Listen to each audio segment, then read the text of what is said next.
네, 오늘 본문 말씀을 가지고 인생의 해석은 하나님께 있습니다 라는 제목으로 말씀을 나누겠습니다. 꿈보다 뭘까요? 꿈보다? 예, 꿈보다 해몽이라는 말을 많이 듣습니다. 꿈보다 해몽이라는 말은 하찮거나 언짢은 일을 둘러서 좋게 해석하는 것. 뭐 예를 들어서 사고가 났는데 뭐를 하려고 했다. 그 보통 세상 사람들은 이야기하죠. 뭐 액땜을 하려고 뭐 그랬다. 뭐 하찮은 일 또 언짢은 일이 발생을 했는데 그것을 좀 더 좋게 해석을 했다. 우리가 꿈을 꿨는데 이게 좀 마음이 심란한 꿈을 꿨는데 애써 그것을 좋게 해석을 해서 좋은 일이 있으려고 일어나 보다 라고 이야기할 때 꿈보다 해몽이라고 이야기하죠. 실제로 우리가 꾸는 꿈을 누가 어떻게 해석하느냐에 따라서 의미가 굉장히 많이 달라집니다. 이렇게 생각하면 이런 것 같고 또 저렇게 생각하면 저런 것 같고 어떻게 생각하면 흉몽인 것 같고 어떻게 생각하면 또 길몽인 것 같고, 그러니까 이것은 해석을 따라 많이 다른 것이죠. 어떤 한 사람이 잠을 깨었는데 잠에서 깨어서 아주 다른 거는 정확히 기억이 안 나는데 선명하게 기억나는 것 한 가지가 있었는데 그게 무엇이냐면 숫자 7이었습니다. 보통 이 7은 우리가 행운의 숫자라고 많이 이야기하죠. 그래서 무슨 좋은 행운이 있을래나 보다. 그래서 잠에서 깼는데 7자가 너무 선명하게 드러나서 이제 오늘 나의 삶에 무슨 행운이 깃들래나 하고 일어나서 그날 이제 날짜를 봤더니 7월 7일이에요. 신기하죠? 그리고 시계를 봤더니 아침 7시 7분인 것이죠. 그러니까 숫자 7을 보았는데 7월 7일이고 7시 7분에 일어났습니다.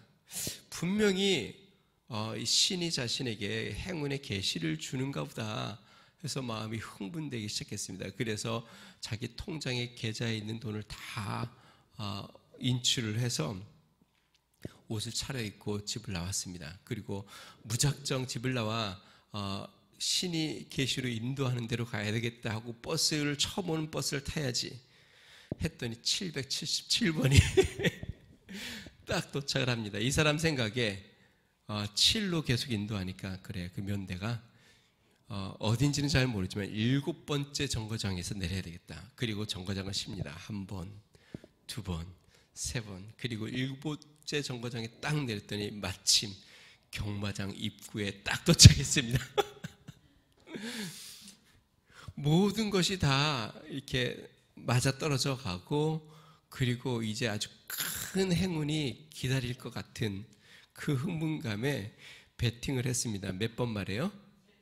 7번 말에 자신의 가져온 모든 재산을 다 베팅을 했습니다. 그리고 경기가 끝나고 이 사람이 기절을 했어요. 왜 그랬을까요? 7등을 했습니다. 말이. 네, 웃자고 하는 말인데요. 꿈보다 해몽이라는 뜻이죠. 어떤 꿈을 꾸느냐도 중요하지만 그 꿈을 바르고 정확하게 해석하는 것, 그것이 또 더 중요하다라는 생각들을 갖게 됩니다. 오늘 본문은 꿈에 대한 이야기입니다. 실제로 우리가 요셉의 삶을 보면 꿈이 많이 나옵니다. 요셉 처음 등장할 때에 우리가 살펴봤던 성경에 꿈에 대한 이야기가 나옵니다. 성경은 꿈에 대해서 굉장히 중요하게 또 이야기도 하죠.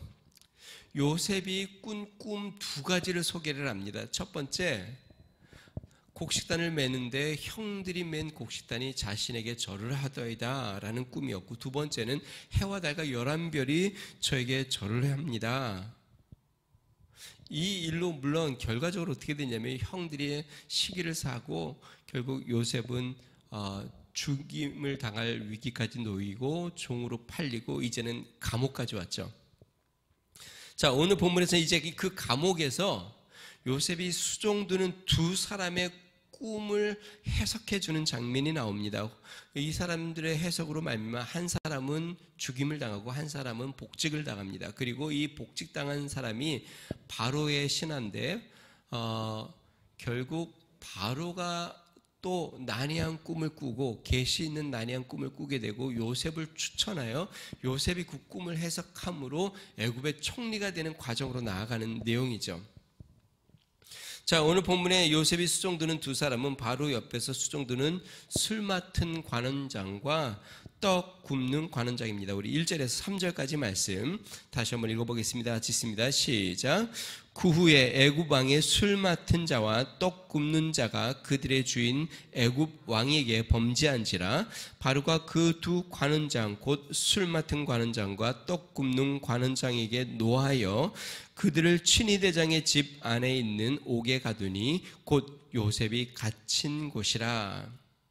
바로 옆에서 술 맡은 관원장과 떡 맡은 관원장, 그러니까 어떻게 보면 바로 옆에서 가장 가까이서, 그러니까 뭐 정말 신임해야 하는 그러한 자리의 관원장들이에요. 그러니까 술 맡은 장과 떡 굽는 관원장이 바로에게 죄를 범하여서 그들을 친위대장 보디발의 집 안에 있는 감옥에 가두게 됩니다. 자, 그런데 그렇게 가두고 여러 날이 지난 후에 이루어졌습니다. 4절 말씀 같이 한번 읽어볼까요? 같이 있습니다. 시작. 친위대장이 요셉에게 그들을 수종들게 하매 요셉이 그들을 섬겼더라. 그들이 갇힌 지 여러 날이라. 보디발이 감옥에 갇힌 요셉에게 어쩌면 정치범인데 그래도 꽤 직급이 있는 바로 옆에서 바로 섬겼던 자들이니까 요셉에게 수종을 들게 하는데, 그렇게 갇힌 지가 오늘 성경 보니까 여러 날이 되었다라고 이야기합니다. 여러 날이면 어느 정도 되었을까? 이 두 사람의 꿈을 해석한 다음에 술 맡은 관원장이 복직하게 되는데요. 복직할 때 요셉이 이렇게 이야기합니다. 그 꿈대로 복직하게 되면 저를 기억해 주세요. 그리고 바로에게 이야기해서 제 원한을 좀 풀어서 이곳에서 나가게 해주세요. 그렇게 해서 복직하게 됩니다. 실제로. 그런데 그가 요셉의 말을 까마득하게 잊어버리고 2년이 흐른 다음에 바로가 꿈을 꾸어 요셉을 생각하고 요셉을 추천합니다. 그러니까 2년이 흘렀고 요셉은 감옥에서 총 3년을 지냅니다. 왜냐하면 바로 앞에 30세에 서게 되니까 17세에 팔려가고, 그 다음에 종으로 10년, 그 다음에 감옥에서 3년, 그 다음에 30세에 애굽의 총리가 되거든요. 그러니까 2년을 잊어버렸으니까 1년이 지난 것이죠. 그러니까 요셉도 감옥에 갇힌 지 1년이 되었고, 술 맡은 관원장, 떡 굽는 관원장도 아마 1년 가까이 그 감옥에서 있었다는 것을 보게 됩니다. 자, 그래서 여기서 성경에 여러 날이 지났다라는 말은 이런 의미도 있습니다. 점점 잊혀져 가고 있다. 술 맡은 관원장과 떡 굽는 관원장이 이제 사람들에게 그리고 바로에게서 점점 잊혀져 가고 있다. 그러니까 언제 복직하게 될지, 그들의 운명이 어떻게 될지, 계속 감옥에 남아 있을지, 아니면 정치범으로 그렇게 생명이 끝날지, 기약이 없는 시간이 점점 흘러 이제 그 존재가 점점 잊혀져 가고 있는, 다시 이야기하면 뭔가 소망이 점점 희미해져 갈 그때쯤 꿈을 꾸었다. 여러분, 이것은 요셉의 인생도 마찬가지입니다. 요셉도 애굽의 종으로 팔려서 10년을 지냈고 감옥에서 지금 1년이 지냈습니다. 요셉 마음속에는 항상 꿈이 있어요. 난 꿈이 있어요. 무슨 꿈이요? 하나님이 주신 꿈. 형들의 곡식단이 자신에게 절하는 꿈과 해와 달과 별들이 자신에게 절하는 꿈. 너무나도 선명한 꿈을 꾸었고 반복하여 2번을 꾸었기 때문에 이것은 명확히 하나님이 자신의 인생에 대해서 주신 계시의 꿈이었어요. 그런데 이미 10년이 흘렀고 10년을 믿음으로 주님 앞에서 주님을 바라보고 소망을 품고 살아왔는데 더 깊은 수렁으로 감옥에 갇혀서 1년이 지나 여러 날이 지나서 이제는 점점 희미해져 가고 소망을 잃어버리는 그때, 여러분 우리도 그러잖아요. 우리 마음속에 주를 향한 꿈을 품어요. 그런데 시간이 지나 점점 형편이 힘들어지고 어려워지는 과정들의 여러 날이 지나서 희망이 희미해지고 잊혀져 가는 듯한 내 존재 자체가 사라져 가는 것과 같은 그럴 때를 만나지 않습니까? 자, 그럴 때 두 관원장이 범상치 않은 꿈을 동시에 꿉니다. 그들이 꿈을 꾸고 난 다음에 이 꿈이 일반 꿈과 다른 범상치 않은 꿈이라는 것을 직감하고 근심하기 시작합니다. 왜 근심하냐면 이걸 누가 해석해 줄 사람이 없어요. 이게 도대체 이게 무슨 뜻인지, 그 꿈의 내용은 이제 다음 주에 나오는데요. 도대체 이 꿈이 무슨 내용인지, 이것이 내 미래에 어떻게 될 것인지, 나의 앞날이 어떻게 펼쳐질지 뭔가 분명히 계시가 있는 꿈인 것 같은데, 의미가 있는 꿈인 것 같은데 이것을 아무리 생각해도 해석할 수가 없어서 얼굴에 근심이 가득 찰 때에 요셉을 만나죠. 우리 5절에서 6절 말씀 같이 한번 읽어봅니다. 같이 있습니다. 시작. 옥에 갇힌 애구방에 술 맡은 자와 떡 굽는 자 두 사람이 하룻밤에 꿈을 꾸니 각기 그 내용이 다르더라. 아침에 요셉이 들어가 보니 그들에게 근심의 빛이 있는지라.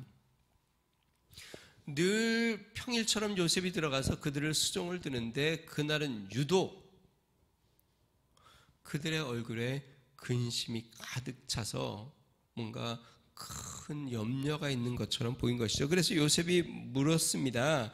그랬더니 그들이 자취정을 이야기를 해요. 7절과 8절 같이 한번 읽어봅니다. 시작. 요셉이 그 주인의 집에 자기와 함께 갇힌 바로의 신하들에게 묻되 어찌하여 오늘 당신들의 얼굴에 근심의 빛이 있나이까? 그들이 그에게 이르되 우리가 꿈을 꾸었으나 이를 해석할 자가 없도다. 요셉이 그들에게 이르되 해석은 하나님께 있지 아니하니까 청하건대 내게 이르소서. 요셉이 그들의 꿈을 듣고 뭐라고 이야기하냐면 해석은 하나님께 있지 않습니까? 내게 말씀해 보세요. 하나님이 무슨 의미로 그 꿈을 주었는지 내가 하나님의 뜻을 구하고 해석하겠습니다. 사랑하는 성도 여러분, 우리 인생의 해석은 주님에게 있음을 믿으시기 바랍니다. 요셉이 제가 아까 얘기했죠. 10대에 꿈을 꿨습니다. 형들이 왜 요셉을 죽이려고 했습니까? 그 꿈 때문이죠. 그 요셉을 죽이려고 하면서 형들이 이렇게 이야기합니다. 그래, 그를 죽이고 그의 꿈이 어떻게 되는지 한번 보자. 정말 그 꿈대로 되는지 한번 두고 보자. 그가 죽으면 그게 가능한 일인지 한번 두고 보자. 그렇게 요셉이 꿈을 꿨을 때 아버지 야곱도 요셉의 꿈을 듣고서 꾸짖었습니다. 그리고 정말 그 형들의 말처럼 요셉의 삶은 곤두박질을 치고 있죠. 자, 그런데 지금 이 두 간원장의 꿈의 이야기를 듣고 요셉이 하는 말이 그겁니다. 해석은 하나님께 있습니다. 그러니까 그 인생의 그 앞날을 보이는 그 꿈의 해석은 하나님께 있다. 다시 이야기하면 우리의 인생의 해석은 주님에게 있다라는 것이죠. 그 두 관원장의 꿈은 그들의 운명을 결정짓는 꿈이었습니다. 앞부분에도 이야기했지만 그 꿈으로 말미암아 해석을 하게 되고 결국 한 사람은 죽임을 당하고 한 사람은 복직하게 됩니다. 자, 운명을 결정짓는 꿈을 꾸었고 그 운명의 해석을 우리 주님에게 있음을 요셉은 지금 이야기합니다. 사람들은 외적인 것을 보고 사람들을 해석하죠. 저 사람은 성공한 사람, 저 사람은 참 안타까운 사람, 저 사람은 참 힘들고 어려운 사람. 자, 그러나 한 사람의 인생을 올바른 해석은 오직 하나님께 있음을 믿으시기 바랍니다. 하나님만이 우리의 인생을 해석할 때에 바르고 올바르게 해석할 수 있습니다. 앞부분에 이야기했죠. 꿈보다 해몽. 아무리 해몽을 잘해도 아무리 해석을 이렇게 하고 저렇게 해보아도 하나님만이 우리 인생에 대해서 바로 정확한 해석, 올바른 해석을 할 수 있는 것이죠. 사도 바울이 그리고 자신과 함께 복음을 전하고 고난을 당하는 자들, 성도들에 대해서 하나님의 올바른 해석에 대해서 이렇게 이야기합니다. 고린도후서 6장 8절에서 10절. 우리는 속이는 자 같으나 참되고 무명한 자 같으나 유명한 자요, 죽은 자 같으나 보라 우리가 살아있고, 징계를 받은 자 같으나 죽임을 당하지 아니하고, 근심하는 자 같으나 항상 기뻐하고, 가난한 자 같으나 많은 사람을 부요하게 하고, 아무것도 없는 자 같으나 모든 것을 가진 자로다. 여러분, 사도 바울은 복음을 전하며 다른 사람들의 집에 들어가서 거하며 얹혀 살았고, 또 정말 이곳저곳 다니면서 매에 맞고 돌에 맞고, 때로는 사도 바울이 그렇게 이야기죠. 굶주리기도 하고 헐벗기도 하고. 그런데 지금 사도 바울이 그렇게 이야기하는 겁니다. 아무것도 없는 자 같으나 모든 것을 가진 자로다. 근심하는 자 같으나 항상 기뻐하는 자로다. 가난한 자 같은 자는 많은 사람을 부요하게 하는 자다. 그러한 믿음의 성도들이 되시기를 주의 이름으로 축원드립니다. 사도 바울도 근심이 굉장히 많았던 것 같아요. 그러면 서신서에 보면 성도들을, 교회를 생각하며 눈물을 흘리며 근심했다. 그런데 그 근심은 참으로 기뻐하는 믿음 안에서의 참된 기쁨임을 사도 바울은 알았습니다. 사도 바울은 아무것도 가진 것이 없었지만 자신은 모든 것을 가진 자인 것을 주님 안에서 알고 있었습니다. 다시 이야기하면 바른 인생의 해석은 주님 안에 있다는 것입니다. 요한계시록에 보면 아시아의 7교회에 대하여 주님이 계시의 말씀을 주십니다. 다시 이야기하면 그들의 교회의 형편과 사정에 대해서 해석해 주시는데, 7교회 중에 라오디게아 교회가 나옵니다. 라오디게아 교회는 어떠냐면, 라오디게아 지역은 굉장히 그 당시에 세계에서 한두 번째로 부유하기로 손꼽히는 지역이었습니다. 토지가 비옥했고 도로가 굉장히 발달하여 상업과 농업, 산업의 중심지로 무척 부유했던, 그래서 라오디게아 교회도 굉장히 부유한 교회, 가보지는 않았지만 어쨌든 굉장히 요즘 말로 하면 건물도 으리으리하고 교회가 재정도 풍부하고 그런 교회였던 것 같아요. 자, 그런데 하나님께서 라오디게아 교회에 대해서 이렇게 계시의 말씀을 줍니다. 요한계시록 3장 17절 18절. 내가 말하기를, 그러니까 너희가 말하기를, 내가 말하기를 나는 부자라 부요하여 부족한 것이 없다 하나 너의 공고한 것과 가련한 것과 가난한 것과 눈먼 것과 벌거벗은 것을 알지 못하는도다. 내가 너를 권하노니 내게서 불로 연단한 금을 사서 부요하게 하고 흰옷을 사서 입어 벌거벗은 수치를 보이지 않게 하고 안약을 사서 눈에 발라 보게 하라. 다시 이야기하면 너희들 스스로 우리는 부유하여 부족한 게 없다 라고 이야기하지만 주님이 그들에게 라오디게아 교회를 해석할 때에 너희들은 가련하고 가난하고 공고하고 눈 멀고 벌거벗었다.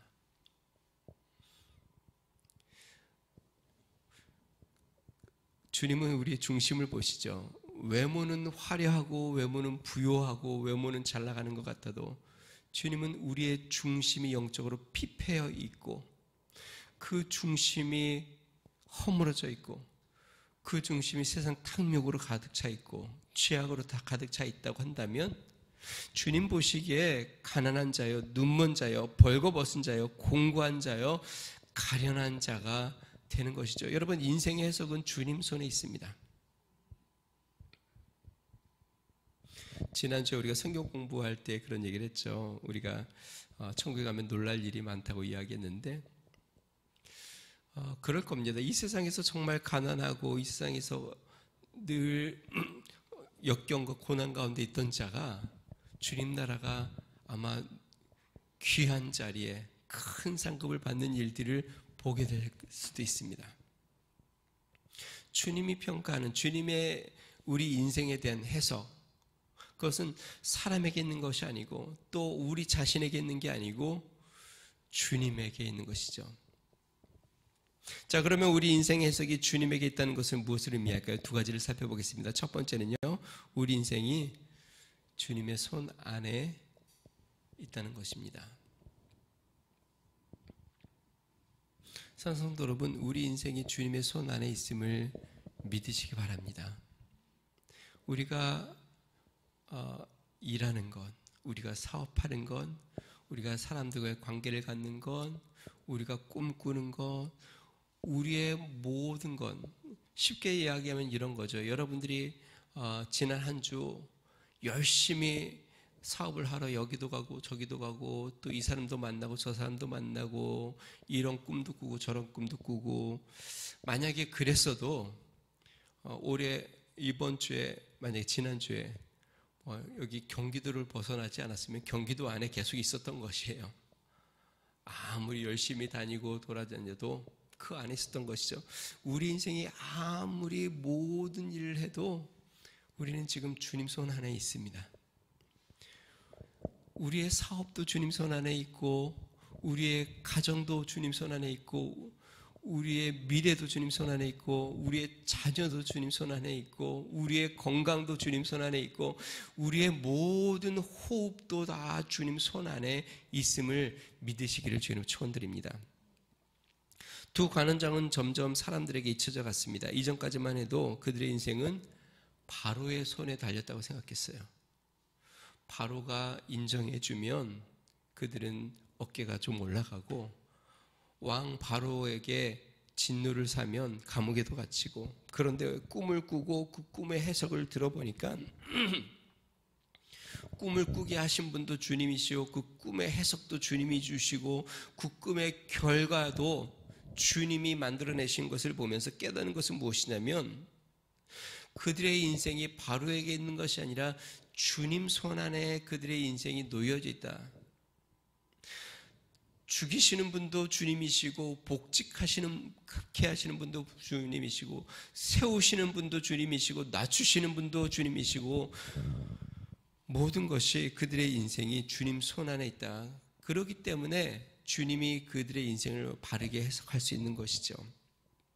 여러분, 우리는 종종 우리 인생이 주님 손 안에 있는 것을 잊고 삽니다. 주님이 우리 인생을 높이실 수도 있고 낮추실 수 있는 것을 우리는 잊고 삽니다. 주님이 우리를 흥하게 하실 수도 있고 망하게 하실 수도 있다는 것을 잊고 삽니다. 주님이 부유하게 또는 가난하게 하실 수도 있고, 강건하게 또는 병들게 하실 수도 있고, 우리 인생이 주님 안에 있고 주님이 우리를 인도하신다는 것, 주님이 도우시지 않으면 아무것도 아니라는 것을 잊고 살 때가 얼마나 많은지 모르겠습니다. 사랑하는 성도 여러분, 주님이 우리의 삶을 주관하심을 믿으시기 바랍니다. 그래서 시편 기자는 이렇게 이야기합니다. 시편 127편 1절, 여호와께서 집을 세우지 아니하시면 세우는 자의 수고가 헛되며, 여호와께서 성을 지키지 아니하시면 파수꾼의 깨어 있음이 헛되도다. 많이 경험하지 않습니까? 수고가 헛되는 일들을. 열심히 수고해도 아무것도 남지 않는 경험들을 많이 하지 않습니까?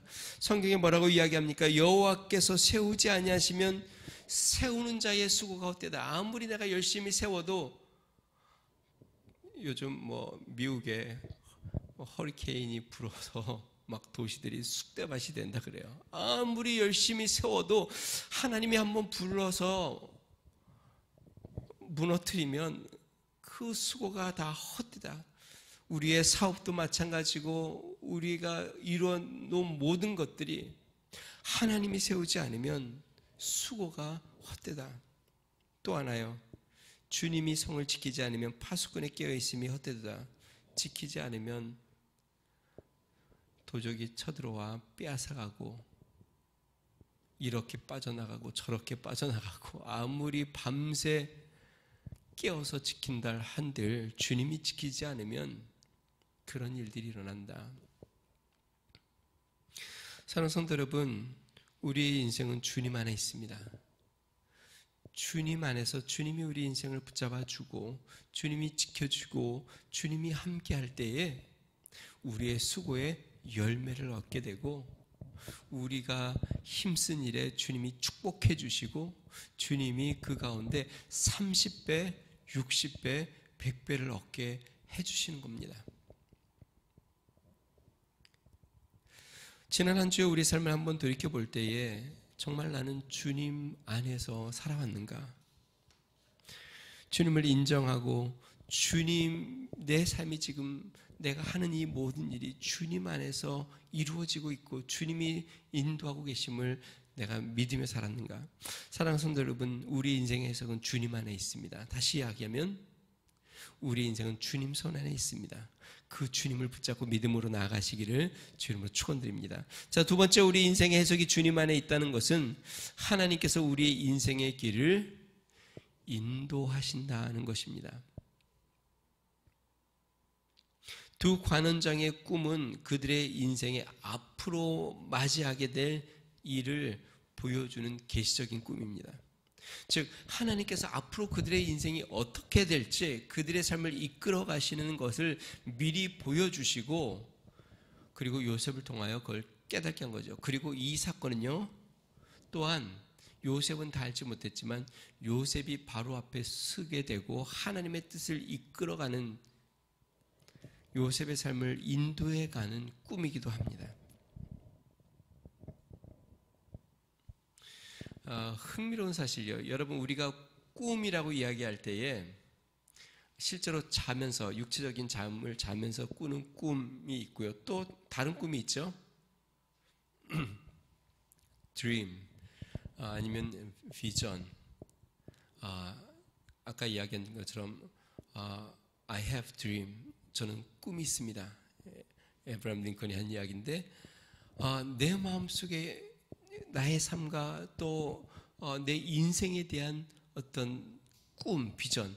근데 이 육신적인 잠의 이 꿈, 계시적인 꿈과 우리가 이야기하는 dream, 비전이라는 꿈, 다 우리 인생의 미래의 모습을 보여주고 있습니다.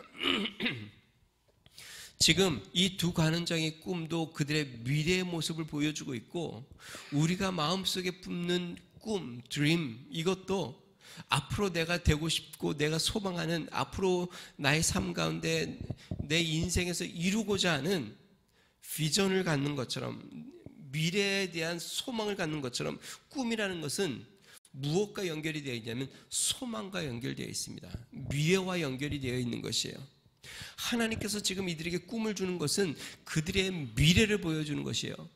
요셉에게 꿈을 꾸게 한 것, 청년 요셉에게 곡식단과 그 다음에 해와 달과 별의 꿈을 꾸게 한 것은 그의 미래의 소망을 갖게 하기 위한 것이었습니다. 자, 그 말은 뭐냐면 꿈을 통해서 하나님이 지금 그의 인생을 인도하고 계시다. 이렇게 인도해 가실 것이다 라는 것을 보여주고 계시다는 것이죠. 여러분, 하나님이 우리 인생을 해석한다는 말은 하나님께서 우리의 인생의 길을 미리 아시고 계획하시고 그 길로 우리의 인생을 인도하고 계시다라는 것을 보여주고 계시는 것입니다. 마치 이런 것 같아요. 여행을 가면 가이드, 인도하는 사람이 어디로 갈지 그리고 목적지가 어딘지 분명히 아는 것처럼 우리 인생의 가이드여, 우리 인생의 인도자여, 우리의 삶을 이끌어 가시는 주님께서 우리의 인생이 어디로 가야 할지 꿈을 통하여 보여주시고 그 꿈을 통하여 소망을 갖게 하시고 그 소망을 통하여 주님 앞에 믿음 안에 서게 하고 그 꿈을 이루는 소망을 붙잡고 나아가도록 하게 하시는 것이죠. 자, 그러면 우리가 하나님이 왜 먼저 꿈을 보여주시고 인생을 인도하시는지, 왜 꿈을 품고 인생을 가게 하시는지 그 이유를 우리는 알 수 있습니다. 두 가지만 이야기해 보겠습니다. 첫 번째, 금방 이야기했지만 하나님이 꿈을 주고 우리 마음속에 계시의 꿈을 주든지 아니면 내 마음속에 소원함의 꿈을 주고 인도하시는 첫 번째 이유는 소망을 가지라는 것입니다. 소망. 여러분, 우리 인생의 소망은 굉장히 중요합니다. 살 소망이 없다. 그게 무슨 말이에요? 삶에 대한 소망이 없는 거예요. 아무것도 이루고 싶은 게 없는 거예요. 아무것도 꿈꾸는 게 없는 것이에요. 그러면 어떻게 되냐면요, 이렇게 됩니다. 그냥 죽지 못해 살게 됩니다. 그냥 먹고 살려고 사는 것이, 일하는 것이 돼버려요. 그럼 그 인생은 피폐해집니다. 힘들어집니다. 나약해집니다. 왜? 소망이 없으니까. 꿈을 주시는 이유, 하나님이 우리에게 꿈을 주시는 이유는 소망을 품고 살라는 거예요. 그래서 주님이 믿음, 소망, 사랑이 가장 귀하다고 이야기했죠. 소망을 주시려고 하는 거예요.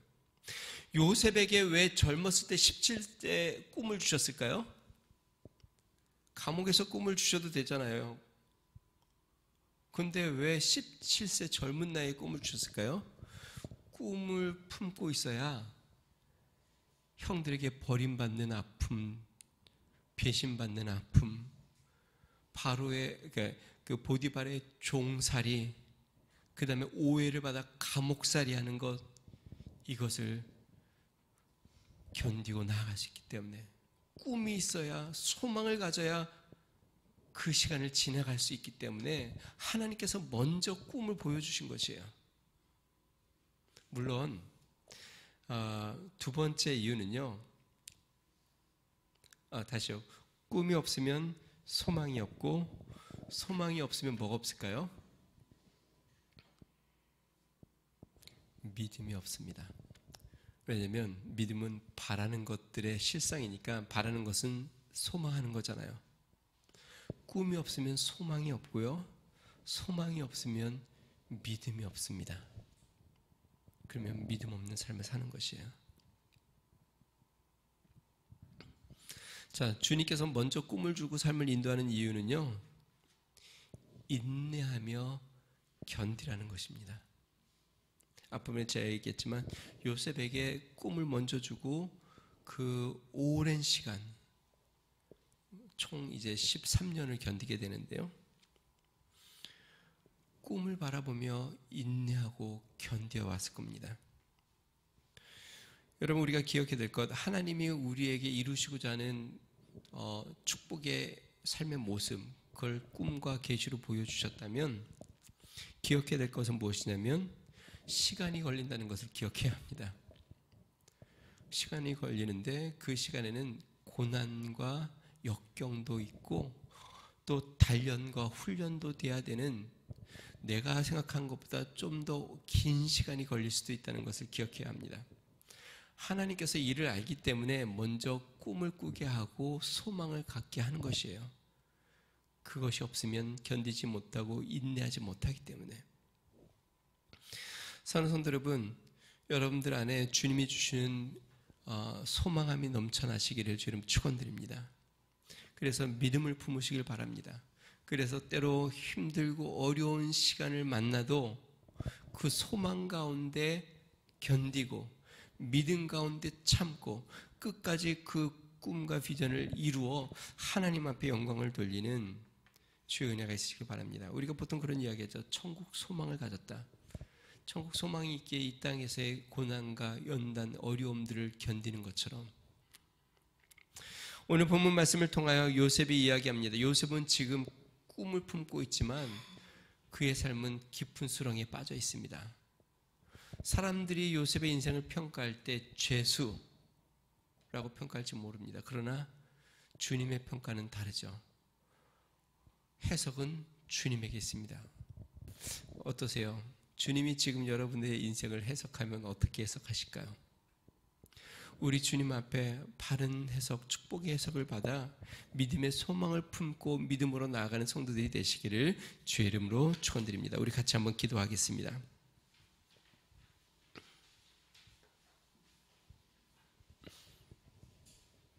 우리 인생의 해석은 주님 손에 있습니다. 주님이 우리를 이렇게 말씀하시면 우리는 그러한 자입니다. 해석이 주님 안에 있다는 건 우리 삶이 지금 주님 손 안에 있고 또 주님이 우리의 삶을 인도하고 계시다는 뜻입니다. 그 주님을 향한 믿음을 붙잡고 오늘도 믿음으로 주님 앞에 나아가 하나님, 내가 주님 앞에 정말 칭찬받는 인생의 해석을 듣길 원합니다. 주님께 인정받는 그런 인생이 되길 원합니다. 주님, 그런 삶이 되게 해주십시오. 믿음의 소망을 갖고 나아가게 해주십시오. 우리 같이 한번 기도하겠습니다. 좋으신 하나님 아버지 감사합니다. 하나님, 요셉이 이야기합니다. 해석은 하나님께 있지 않습니까? 하나님, 우리 인생에 대한 해석, 사람들이 이야기하는 우리의 모습이 아니라, 내가 생각하는 나의 모습이 아니라 주님이 보시는 나의 모습, 주님이 보시는 우리 교회, 하나님 아버지, 주님이 해석하는 우리의 모습이 하나님 바르고 아름답고 축복된 모습이 되도록 은혜를 더하여 주시옵소서. 능하신 하나님 아버지, 주님 앞에 하나님 믿음의 소망을 갖고 하나님 아버지 요동하지 아니하며 반석이신 주님을 굳게 붙잡고 믿음으로 나아가는 하나님 성도들이 되도록 은혜를 베풀어 주시옵소서. 성경에 소망이 우리를 부끄럽게 하지 아니한다 말씀하셨사오니 하나님 아버지, 우리의 품은 소망이 하나님을 온전히 이루어 부끄럽지 아니하고 하나님 아버지, 우리 주님 앞에 영광을 돌리고 하나님 아버지 주의 축복을 받는 믿음의 사람들이 되도록 주여 인도하여 주시옵소서.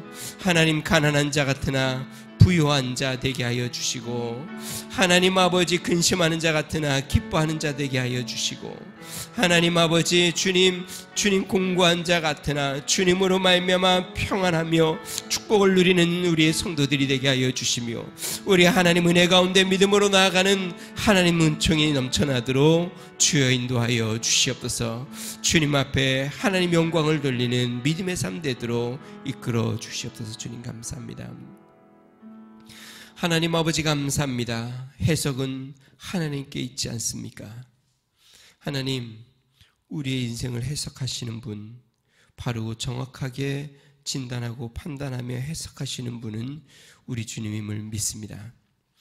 하나님 아버지, 세상의 기준이 아닌, 또 세상의 눈이나 시선이나 또 우리 스스로의 판단이 아닌 우리 주님의 올바른 하나님 해석으로 우리의 인생이 바르고 온전하고 하나님 진실되고 축복된 삶으로 해석되도록 은혜를 더하여 주시옵소서. 능하신 하나님 아버지, 주님 감사합니다.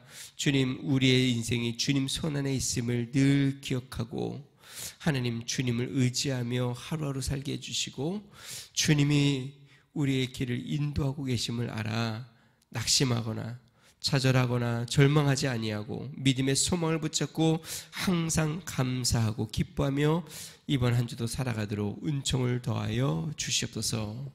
이제는 우리 주 예수 그리스도의 은혜와 하나님 아버지 무한하신 사랑과 성령님의 감동 감화 내주 충만케 하시는 은총이 주님 앞에 올바른 인생의 해석이 축복의 해석으로 주님 앞에 서기를 소망하는 믿음의 성도, 가정과 교회와 나라와 민족 위에 이제로부터 영원토록 함께 하시기를 간절히 축원하옵나이다. 아멘.